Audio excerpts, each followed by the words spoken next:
Hello guys, welcome. Collective reading tayo ngayon. So tingnan natin kung ano yung energy ng person mo. Be open-minded po, hindi po halos lahat makaresonate. Thank you nga po pala sa mga nag-subscribe, sa mga bumabalik. Maraming pong salamat. Start na tayo. Give me the message for collective. Ano yung energy ng tao mo? Para to sa mga no contact situation, okay? Give me the message. Ano yung energy ng person mo?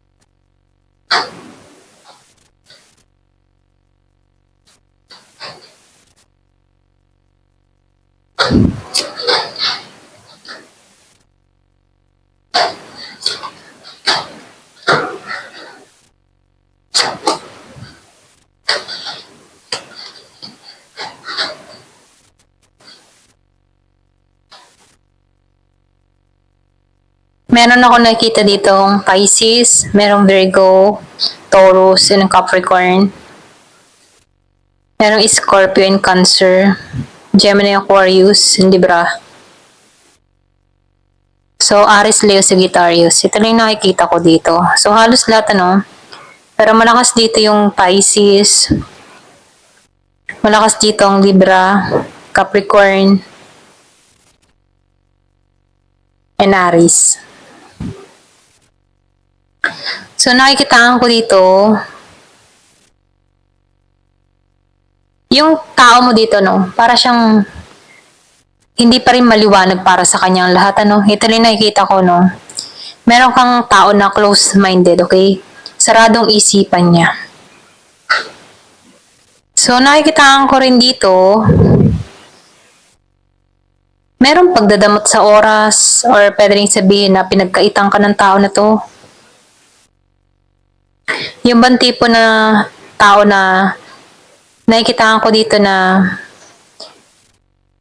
saradong kaisipan niya dito or hindi malinaw para sa kanya lahat na nangyayari. Okay?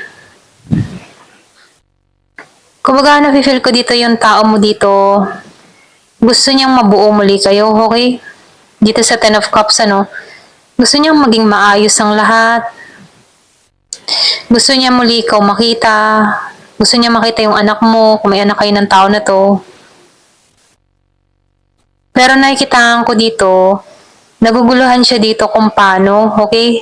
Kung paano haharap sa anak mo, kung paano haharap sa'yo, paano siya magsisimula, ganon. So, nakikitaan ko rin dito, medyo ang tao mo dito, medyo young yung energy niya, okay? Kulang sa pagdedesisyon or pwede rin sabihin kulang sa paninindigan. Para bang nakikitaan ko dito kung ano yung sasabihin mo, susundin niya, or kung ano yung sasabihin ng tao, naniniwala siya, ganon. So, na-feel ko dito na hindi to makapag-desisyon ng sarili niya, okay? Pero hindi naman siya dito toxic ngayon, dito sa The Devil Energy Reverse. So, nakikitaan ko dito na medyo nababalansin niya naman yung sitwasyon niya, okay? Kaya niyang kontrolin yung kanyang bisyo or kung may bisyo man to, kaya niyang tanggalan to. Ito lang nakikita ko. Pero ganun pa man, nakikitaan ko dito na medyo lito to, okay? Nalilito siya kung paano ang paglapit sa'yo, okay? Gusto niya tong Ten of Cups, gusto nitong mabuo muli kayo, gusto nitong makipag-ayos sa'yo, gusto niyang mawala yung galit mo sa kanya, okay? Kasi dito sa The Wheel of Fortune Reverse, hindi niya na maintindihan Hindi niya na maintindihan kung bakit nagkaganito lahat or bakit nangyari to, okay? Umaasam tong tao na to na bigyan mo siya ng renewal or umaasa tong tao na to na bigyan mo siya ng chance, umaasa tong tao na to na sana magbago ang lahat, ganon. So, nabi-feel ko dito na gusto niya dito na makipagkasundo.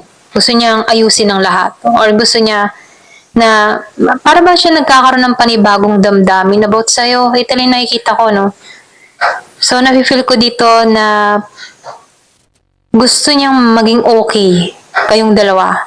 Kasi dito, sa The Wheel of Fortune Reverse, nawala siya eh, okay? Parang nawalan siya ng patutunguhan, nawalan siya ng direksyon, gumuho ang mundo niya, or pwede rin sabihin, nalumbay siya, okay?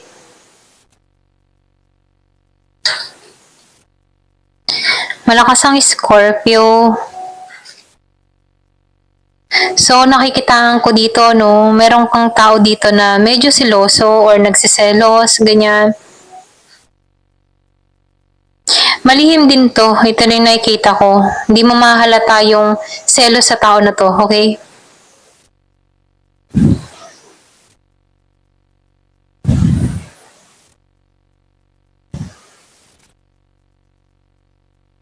Yung iba sa inyo talaga nasa ibang bansa, no?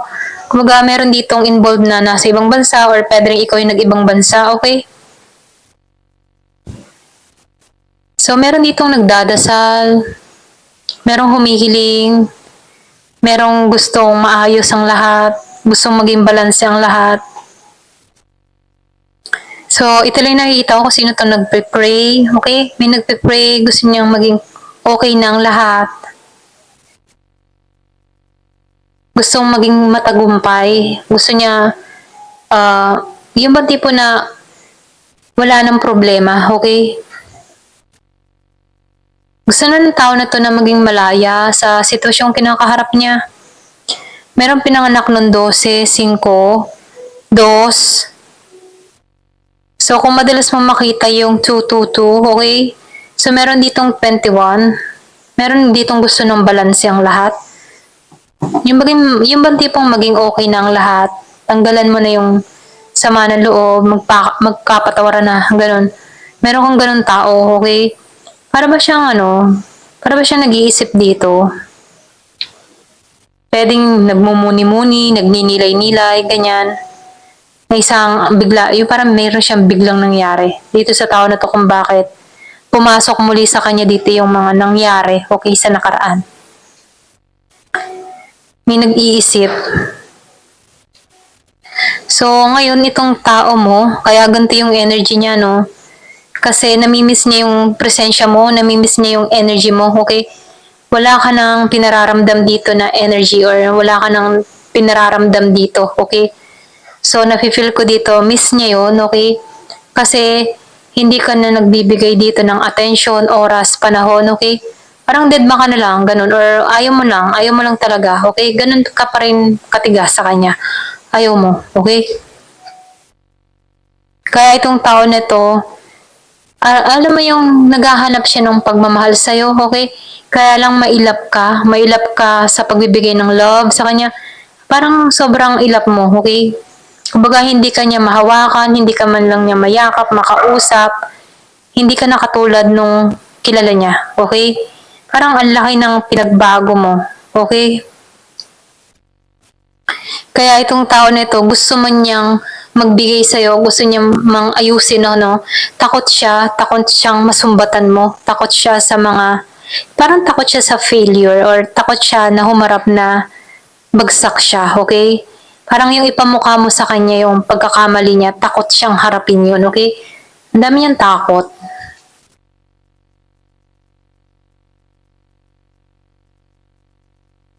So, nakikitaan ko dito, itong tao mo, naghihintay siya ng timing, naghihintay siya ng oras, okay, na maghihilom lahat.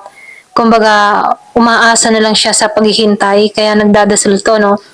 Umaasa siya isang araw na mapatawad mo siya, umaasa isang araw na matanggap mo muli siya, okay? So, naghihintay pa rin to, ayan. Yung iba sa inyo, no, naghihintay pa rin to. So, naghihintay to para maging okay ang lahat. Nang sa ganun, no, maging balance ang lahat. So, nakikitaan ko dito na gusto niyang trabahuhin to, gusto niyang maging maayos ang lahat, ano. Kaya lang, nakikitaan ko dito na hindi ka ganun eh. Hindi ka ganun ka-supportive para sa kanya, okay? Parang hindi ka ganun ka-tiwala. Ito lang nakikita ko. Puwede ring ang tao mo dito ay hindi gaanong mapalad ngayon sa kanyang kabuhayan, okay? Kaya hindi ka tiwala, okay? Parang pakaramdam mo dito wala kang future or wala kang magandang kahihinatnan sa tao na 'to. Ito lang yung nakikita ko sa'yo, okay? Ayan, so tingnan natin dito.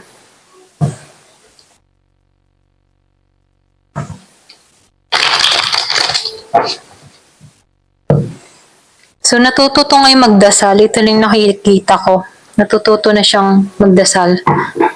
Give me the message.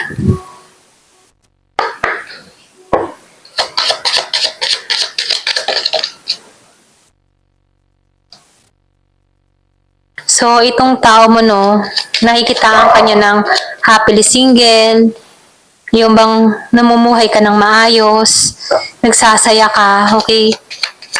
May oras ka sa mga kaibigan mo, ganyan.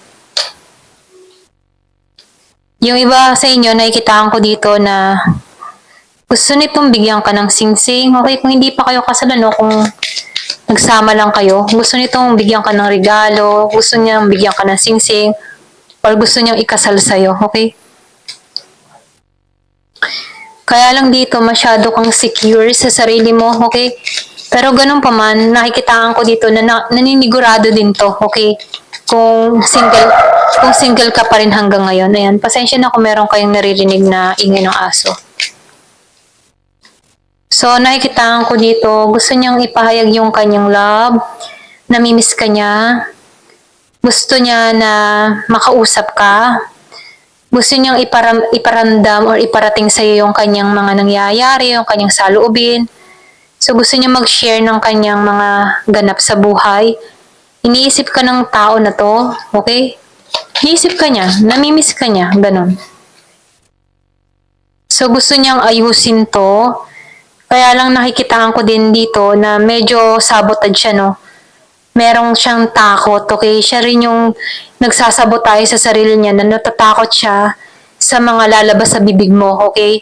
So, takot siyang harapin yun. Pero nakikitaan ko dito, gusto niyang ayusin to. Gusto niya muling trabahuhin muli to.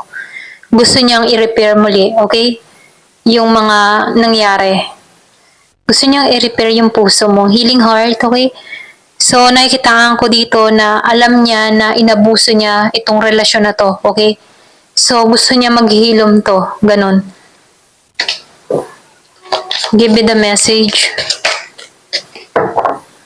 Kaya lang, dahil nagkaroon kayo ng separation, nakikitaan ko dito na meron ditong nag-silent treatment or pwede ring meron ditong hindi na kumibo, hindi na umimik, biglang nawala, okay? Para siyang tumahimik, okay?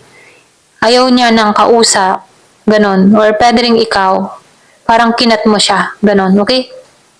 Ito lang yung nakita ko. Nakita ko yung 13:13, okay? Sa oras, okay?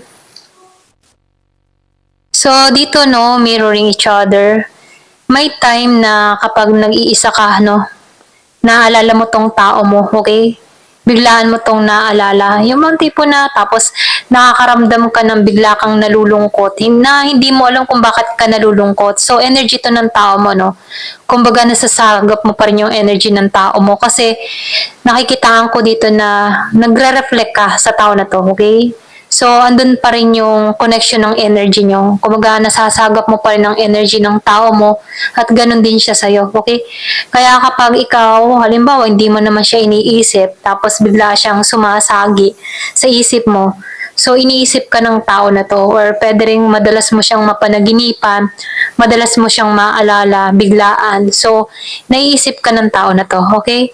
So, nakikita ko dito, meron pang yung parang meron pang naiwan sa na pain, yung bang hindi pa hilom yung inner wound na nasa sayo, okay? Kaya itong tao nito pwedeng feeling guilty siya kasi alam niya yung iniwan niyang bakas sa'yo, alam niya yung kasalanan niya sa'yo. Kaya itong tao nito, madalas kang maisip, okay? Kaya nagko-connect kayo. Ito lang nakikita ko. So, hindi halos lahat, ano. Ayan. Thank you for watching. Love and peace.